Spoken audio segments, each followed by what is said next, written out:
santer Anies, kemudian tiba-tiba nama-nama lain oleh PDIP. Anda melihat emang benar-benar ada penjagalan atau bagaimana?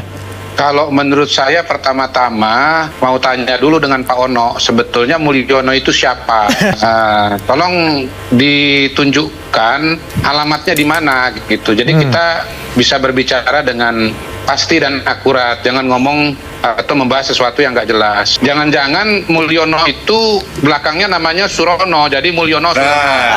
Dikenal sebagai Ono Surono. Soal pembatalan itu punya informasi nih, Pramsin. Gitu. Gimana itu? Jadi Ahok protes pada Megawati. Iya. Apa yang disampaikan kepada Megawati? Salah satu yang disampaikan Ahok adalah ketika atau kalau PDIP atau PDI Perjuangan tetap mengusulkan dan mendorong Anies sebagai calon gubernur Jakarta dari PDIP, maka dia akan nonaktif atau tidak aktif sebagai kader partai dan siap menyerahkan kartu tanda anggotanya. Wow. Jika benar-benar mundur artinya ya. Dikit-dikit anak abah, dikit-dikit anak abah.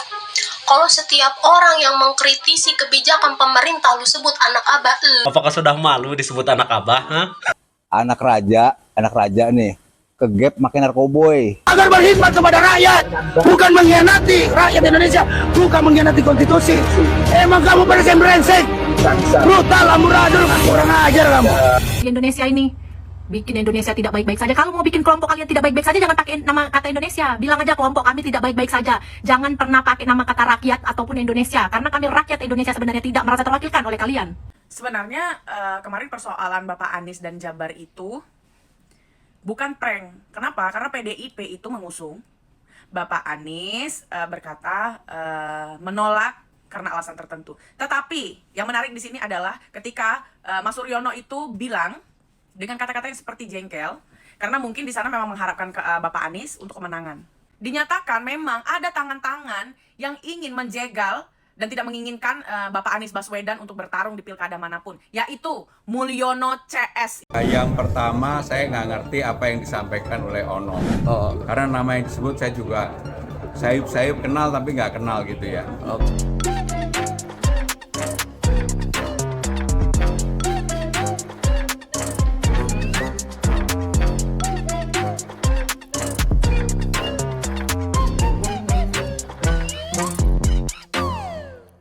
Bismillahirrahmanirrahim. Assalamualaikum warahmatullahi wabarakatuh. Salam, Om Swastiastu, Namo Buddhaya, salam kebajikan. Selamat sejahtera bagi kita semua.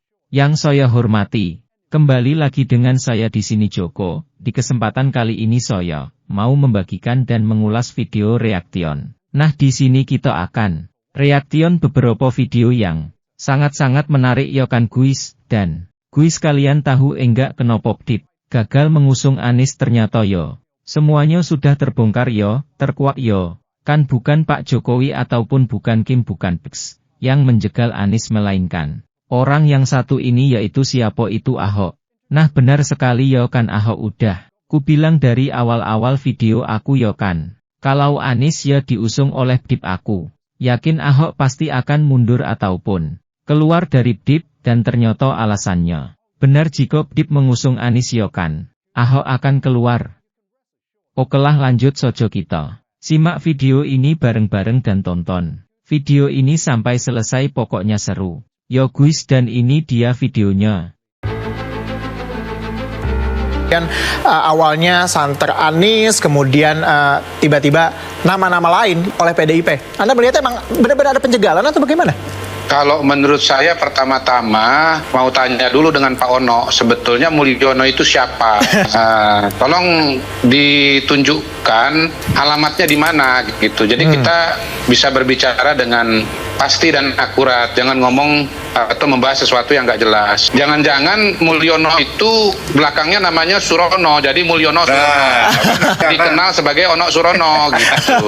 Coba cek KTP-nya Mas Bang Ono ini, Kang Ono ini. Jangan-jangan namanya itu lengkapnya Mulyono Surono. Nah kalau betul Mulyono Surono alias Ono Surono yang jadi sebab gagalnya Anies menjadi jelas karena beliau ketua DPD PDI Perjuangan Jawa Barat gitu. Oke. Nah, dan kita lihat bahwa memang wacananya ini kan dari dinamikanya kan berkembang bahwa calon gubernur Anies Baswedan, wakilnya Mulyono Surono kan gitu kan.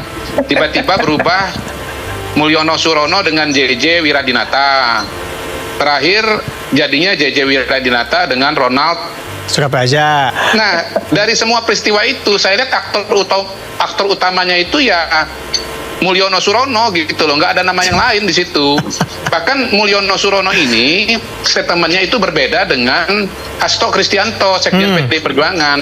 Hasto bahkan mengatakan dari yang saya baca di media, tidak ada komunikasi dengan Mas Anies itu soal Jawa Barat, ada komunikasi mengenai Jakarta. Jadi kalau ditanya sama saya siapa aktor yang membuat Anies Baswedan gagal, itu namanya Mulyono Surono, disingkat Ono Surono. Sebenarnya kemarin persoalan Bapak Anies dan Jabar itu bukan prank. Kenapa? Karena PDIP itu mengusung. Bapak Anies berkata menolak karena alasan tertentu. Tetapi yang menarik di sini adalah ketika Mas Suryono itu bilang dengan kata-kata yang seperti jengkel, karena mungkin di sana memang mengharapkan ke Bapak Anies untuk kemenangan. Dinyatakan memang ada tangan-tangan yang ingin menjegal dan tidak menginginkan Bapak Anies Baswedan untuk bertarung di pilkada manapun, yaitu Mulyono CS. Ini videonya. Kenapa gagal? Kita menghadapi sebuah tantangan yang sangat besar. Tangan-tangan yang tidak menyetujui Pak Anies diusung oleh PDI Perjuangan. Beliau juga, ya Mulyono dan geng. Dari Anies ini. Kalau sudah begini berarti kan kita menjadi tanda tanya besar. Kalau gue kebalikannya, kalau yang menjegal adalah Mulyono, berarti Bapak Anies adalah sosok yang memang bisa menjadi harapan kita. Sampai Mulyono CS setakut itu ketika Pak Anies Baswedan ini menjadi pemimpin. Gitu aja simpelnya sih. Untuk kalian yang nggak setuju terserah kalian. Setiap orang kan bebas mengemukakan pendapat. Ketua PDIP Jawa Barat Ono Surono bilang Anies gagal maju ke pilkada Jawa Barat karena dijegal oleh Mulyono and the gang. Sebenarnya gue udah gak kaget kalau Mulyono and the gang melakukan intervensi. Yang gue kaget ternyata PDIP takut. Selama ini gue pikir PDIP teriak-teriak itu tandanya berani. Ternyata mereka teriak tandanya tersandra kasus. Berarti PDIP punya kasus dong. Partai-partai lain tumbang yang katanya tersandra kasus berarti punya kasus dong. Kenapa masih pada belain? Jadi kalau semuanya punya kasus, yang salah Mulyono atau para partai? Lahir saya diberi nama Mulyono. Dan sakit-sakitan. Apa benar Pak Jokowi memiliki nama lain Mulyono? Ya, betul. Waktu itu, Pak? kecil, lahir saya diberi nama Mulyono. Dan sakit-sakitan, ini ceritanya almarhumah ibu saya. Karena sakit-sakitan diganti dengan Joko Widodo. Waktu awal Mulyono aja ya Pak? Mulyono aja? Titik. Sakitnya apa Pak? Ya, berbagai penyakit? Biasalah kalau masih kecil, kemudian keluarga kita juga serba kekurangan ya, kalau sakit-sakitan ya biasa. Dan biasanya kalau di Jawa seperti itu. Ini mungkin keberatan Kaboten jeneng. nama, keberatan nama sehingga diganti yang lebih sedikit enteng mungkin.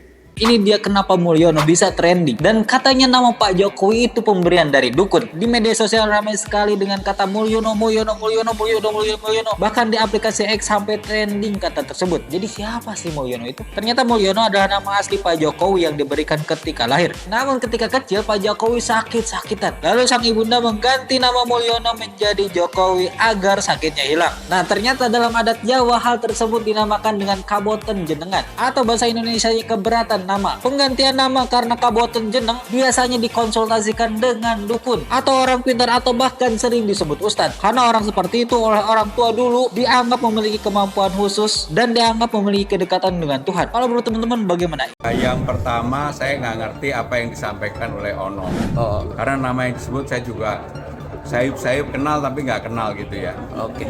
Jadi saya tidak mau berinterpretasi terhadap hal itu. Tetapi yang saya harus katakan secara jujur, yang namanya Ibu Mega ini tidak bisa diintervensi oleh siapapun, termasuk pencalonan saya di DKI Jakarta. Soal pembatalan itu punya informasi nih, Pramsin. Gitu. Gimana itu? Jadi kalian dengar ya guys? Hari Senin itu kan dia di lantai 3 ya, di gedung DPP PDI Perjuangan, begitu menunggu Megawati dan pengurus inti itu mengumumkan siapa calon kepala daerah yang akan diusung sambil makan siang dan seterusnya. Nah, di tengah jamuan makan itu ada diskusi soal peluang pencalonan Anies oleh PDI Perjuangan. Nah, ini kemudian muncullah dari narasumber yang kita temui muncullah protes atau keberatan ketika PDIP atau Megawati mengumumkan Anies sebagai calon gubernur Jakarta yang mewakili PDI Perjuangan. Salah satu protes itu dari Basuki Cahayapurnama atau Ahok, gitu. Ini jadi di mana itu Ahok menyampaikan protesnya? Kepada Megawati, langsung ya? Kepada Megawati di gedung DPP juga, gitu Pram. Jadi kalian dengar ya guys. Ahok protes, tentu kita semua sudah tahu ya bahwa Pilkada 2017 itu ada persaingan yang cukup sengit dan runcing antara Anies dan Ahok.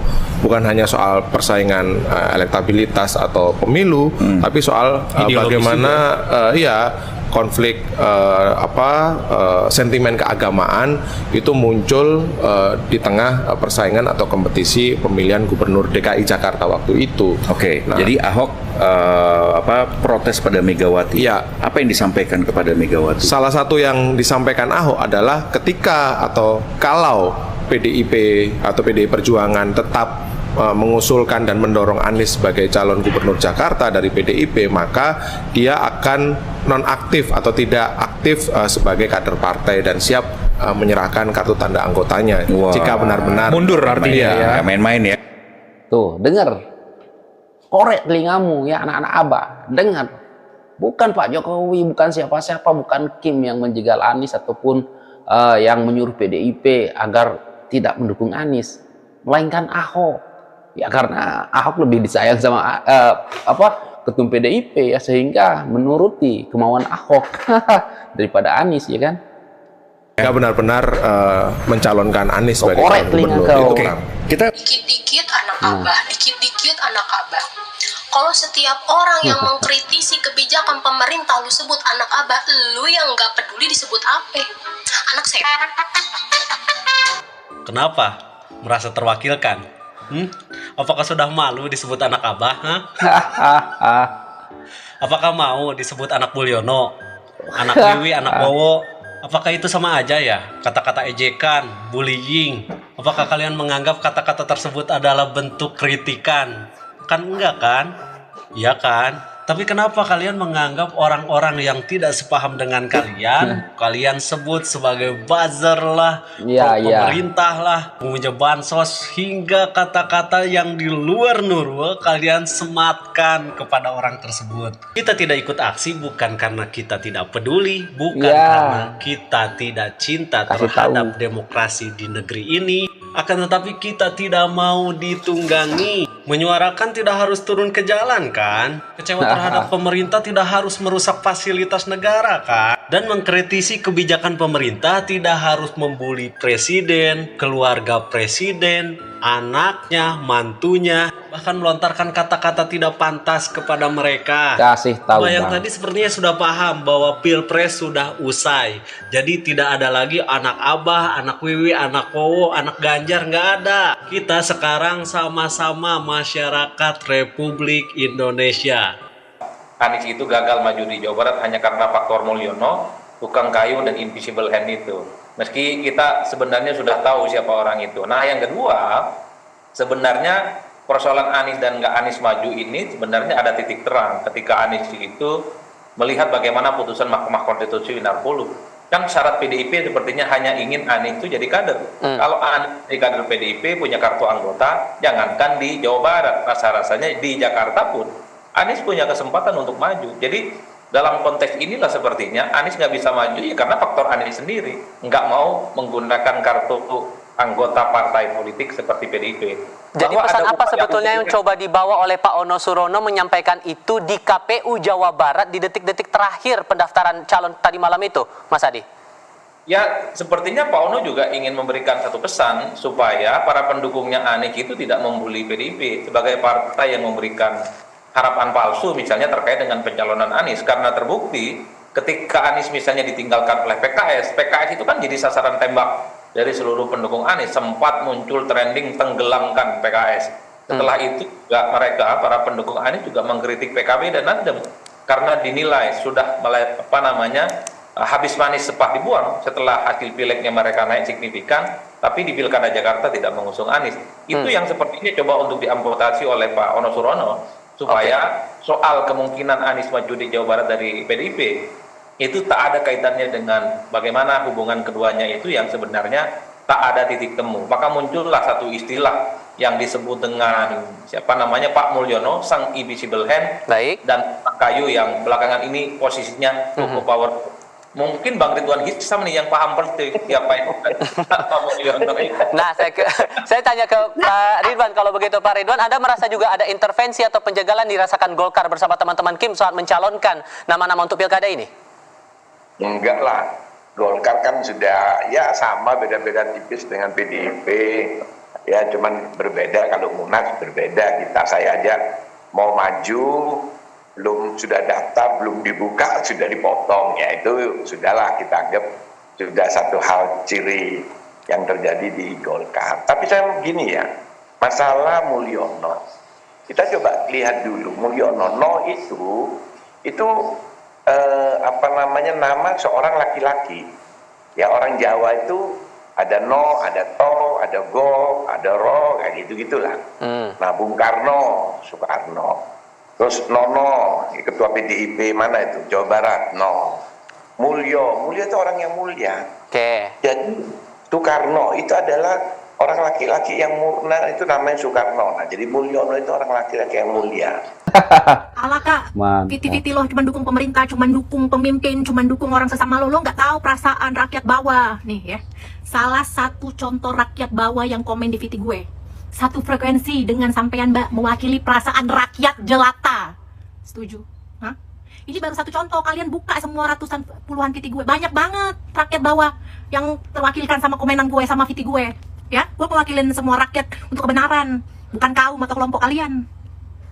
Terus sekarang Prinsip bersuara, hidup-hidupnya ini simple, yang penting bersyukur, bukan kufur. Orang-orang kufur kayak kalian yang sudah dibantu sama pemerintah, sama sesama rakyat kayak kami, yang pajaknya kena puluhan persen untuk ngebantu kalian, tapi malah kalian hina-hina kami, rakyat mayoritas ini, gak tahu diri. Jadi perusuh kalian di Indonesia ini, bikin Indonesia tidak baik-baik saja. Kalau mau bikin kelompok kalian tidak baik-baik saja, jangan pakai nama kata Indonesia, bilang aja kelompok kami tidak baik-baik saja. Jangan pernah pakai nama kata rakyat ataupun Indonesia, karena kami rakyat Indonesia sebenarnya tidak merasa terwakilkan oleh kalian. Paham? Bahkan rakyat jelata pun udah muak sama kalian. Apalagi kami, ya, yang capek-capek kerja di Indonesia ini ya, kena pajak 30%-an, 20 atau 10% untuk ngebantu orang-orang kayak kalian supaya bisa tetap hidup bertahan di Indonesia. Balasan kalian hina. Kami yang ngebantu pajak Indonesia ini, ya, membuat nolongin kalian. Kalian tidak hargai pilihan mayoritas kami dari Sabang sampai Merauke ini, hah? Segelintiran kalian. Suaranya kayak terzolimin kalian satu dunia. Anak kuliahan, anak sekolah tuh kaum intelek yang punya otaknya terpilih untuk mewakilin rakyat. Hei, katet. Sebelum kami kerja sekarang, kami juga pernah jadi kaum intelek yang kalau kalian bilang intelek itu. Kami sudah melewati fase kalian. Kami pikir rakyat mayoritas nih nggak pernah ngerasain kayak kalian. Udah lewat masa kami. Justru kalian yang baru mulai, belum tahu ilmu apa-apa, sudah berasa kalian tuh kayak hidup 100 tahun. Udah melewati zaman penjajahan. Kami yang udah ngelewatin berapa kali pemimpin yang tahu sejarahnya Indonesia ini. Bukan kau. Jangan sok paten kali ya, bikin rusuh negara ini. Kalau dana kau sekolah masih pakai dana KIP ya. Kalau mama kau masak masih pakai gas melon. Kalau bapak kau kerja masih pakai Pertalite atau biosolar. Kalau adik kau masuk rumah sakit masih pakai BPJS. Karena itu dana kami, rakyat mayoritas yang kerja mati-matian ya. Yang produktif yang di Indonesia, di tingkat produktif di Indonesia ini kami ini rakyat mayoritas ini. Ya, di saat kalian yang belum wajib pajak ini berani kali bilang, "Iya, kami nggak terima dana kami dikorupsi." Dana yang mana? Pajak kami dikorupsi, pajak yang mana? Masih sekolah belum kena wajib pajak, berani ngomong pajak kami. Pajak yang mana? Kami Ya, yang kena benar. pajak puluhan persen.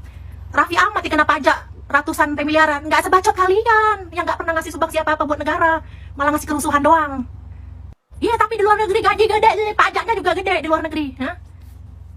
Rakyatnya sedikit, makanya negara nggak banyak-banyak kali ngebantu. Rakyat kita terbesar nomor 4 di dunia, beranak pinak. Kayak mana? Mau merata, mau di sama ratakan semuanya. Kalau nggak kita ini yang ikut ngebantu mengurangi beban negara. Gue punya 3 kerjaan supaya gue punya asuransi pribadi. Gue punya asuransi pribadi, tapi perusahaan gue tetap ngebayar BPJS. Gue nggak pernah pakai BPJS gue supaya apa? Dananya bisa dipakai sama kalian. Ya, gas gue gas pink. Ya, bensin gue Pertamax. Nggak ada gue make barang-barang yang disubsidi. Karena apa? Biar kalian yang bisa menggunain yang subsidi. Biar yang komen ini nih bisa menggunain subsidi ya. Ya, kami jadi nggak ikhlas ya ngebantu kalian dengan kalian kufur nikmat bukannya bersyukur ya. Lebih baik dana pajak puluhan persen kami itu untuk ngebantu orang-orang yang bersyukur kayak gini nih ya. Kayak si Pristi ini. Pantas dia dapat bersyukur soalnya. Tahu berterima kasih. Ini manusia baru. Mbak, lu nggak tahu tuh utang negara udah triliunan. Negara mana yang nggak ada utang? Kau keliling. Makanya otak tuh jangan di tempat. Banyak-banyak traveling, main ke luar negeri biar kau tahu negara luar, jangan katanya hidup katanya. Makanya otak kau kemakan fitnah ya. Untuk orang yang pernah tinggal di luar negeri, gua tahu sulitnya hidup di luar. Gua makan bahkan ketaruh di meja gue makanan gue itu belum kena pajak yang tertulis di menu. Bahkan gua harus ngasih tip wajib. Nanya ke kasir, ke minimarket, gue kaget barangnya dipajang sama dikasih beda. Belum kena pajak ternyata. Ya, asal kau tahu. Benar. Kalau kau paten kali belain negara lain terus, banding-banding negara lain terus dengan kita, silakan keluar. Ngapain masih di Indonesia? Kalau di Indonesia aja bertahan jadi benalu, apalagi di luar negeri. Gitu aja mikirnya. Ya, kami aja ya yang kena pajak puluhan persen, ngap tinggal di luar negeri. Adik kok sebanyak bacot. Bersyukur aja, bersyukur jadi manusia itu. Biar apa? Biar gak kena azab semesta. Kenapa orang kayak kalian itu ya selalu dengan posisi kesusahan kalian? Karena nggak bersyukur, kufur nikmat. Lihat tetangga beli mobil, kalian demam, tantrum, kejang-kejang, kena stroke. Lihat tetangga beli mobil tumbuk ya didoain. Ya Allah, semoga gue juga bisa beli mobil besok. Jangan apa? Doa yang baik akan jadi baik ke diri sendiri. Kalian doa, Indonesia tidak baik-baik saja. Itu Indonesia nih. Kalian pikir bagus begitu bikin berita dunia begitu? Hah? Di saat Indonesia lagi bangga-bangganya atletnya menang, sepak bolanya menang, atletnya banyak menang medali emas, nyusah-nyusahin mengibarkan bendera merah putih di luar, kalian malah di sini ngancurin benderanya. Gue gak tega nyebutnya kalian apain. Mulut gue gak tega nyebutnya. Saking gue sakit hatinya. Kalian sudah berasa paten kali bisa nyuarain rakyat di saat rakyat sebenarnya ngeruduk kalian kemarin. Itu baru contoh sedikit ya. Kami belum turun semua karena kami sibuk kerja nyari uang halal untuk ngebantu kalian sebagai beban negara ini ya. Tapi kami ikhlas karena apa yang bisa kami kasih ke negara ini kalau nggak cuma ngasih pajak itu, nggak pakai barang-barang subsidi supaya kalian bisa pakai ya. Kalau belum bisa ngasih sumbangsi ke negara, at least nggak nyebar fitnah, nggak buat kerusuhan, udah selesai. Nggak perlu jadi atlet, nggak perlu jadi pahlawan. Diam aja di rumah bersyukur, udah selesai. Udah cukup membantu kau ya. Jangan udah gak kasih sumbangsi apa-apa, suara kau teriak, udah kayak yang bayar pajak miliaran. Oh berarti kami rakyat kecil gak boleh keluarin suara? Paham, boleh, Mbak. boleh banget. Ya, sebelum ngeluarin suara, tapi kau lihat dulu, apa yang sudah kau buat ke negara ini selain suara kau itu. Kami gak peduli kalian demo ngeluarin suara sampai tenggorokan kalian ledes ya, ke THT apa, teriak-teriak, gak peduli kami, sumpah. Silakan teriak-teriak pakai megapon sekencang-kencangnya. Tapi ingat waktu, banyak orang yang mau pulang kerja macet-macetan sampai ada korban mati tengah jalan ya. Sampai ngerusak fasilitas umum, wajar kalian ngancurinnya karena kalian nggak ngerasa ngebayarnya. Kami yang sudah punya pajak aktif ini, puluhan persen ini sakit hati liatnya, ya. Tolonglah, berhentilah jadi benalu negara dunia ini. Pikir pakai pikiran jernih, jangan kemakan fitnah. Kalian tuh sedang diperalat sama orang untuk menghancurkan negara kalian sendiri. Di saat negara ini di luar sana digaung-gaungkan prestasinya minta ampun ya, negara luar tuh ya, udah sangat mengapresiasi negara ini. Kalian campakkan dengan tingkah laku kalian. Wow. Sebelum keluar negeri, ke daerah aja dulu, keluar kota dulu aja nyicip, keluar kota dulu nyicip. Betapa banyaknya daerah-daerah terpencil yang bersyukur karena kemajuan daerahnya sekarang ya. Syukur mereka semua mau ke Jakarta nanti bulan Oktober, mau sujud syukur terima kasihnya ke sini ya. Silakan kalian keluar dari negara ini. Gak ada yang merasa kehilangan kalian ya. Orang-orang yang tidak tahu terima kasih sudah dilahirkan. Aku setujulah dengan Mbak ini yo guys. Waduh pokoknya anak-anak abah ini enggak tahu malu yo kan. Pokoknya apapun lah yo. Guys kalian komen di bawah, aku pun sudah muatlah berkomentar tentang anak abah ini, jadi itu sajalah ya sekian. Intinya tetap jaga persatuan. Indonesia jangan mau terpecah belah. Jangan mau diadu domba, jangan mau dibentur-benturkan, ngeri harga mati, jangan lupa. Bagikan video. Terima kasih yo. Assalamualaikum warahmatullahi wabarakatuh.